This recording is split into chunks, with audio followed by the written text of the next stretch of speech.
Here's some more random things my students have said over the last week or so.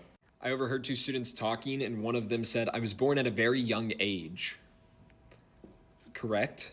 I walked into my classroom during dismissal, and a student said, "You think just because I'm Caribbean I like shrimp?" And the student they were talking to said, "You're Caribbean? I thought you were from Cuba." So apparently we need to up our geography a little bit. I had a student ask me, "What month is January?" I said, "What?"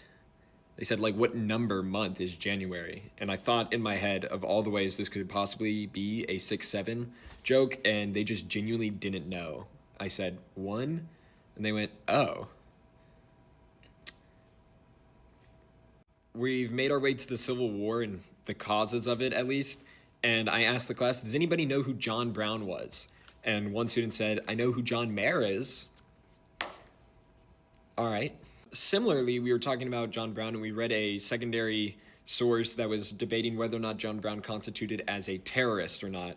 And basically, the person said no, he was a revolutionary because he incited terror for change as opposed to terror for terror.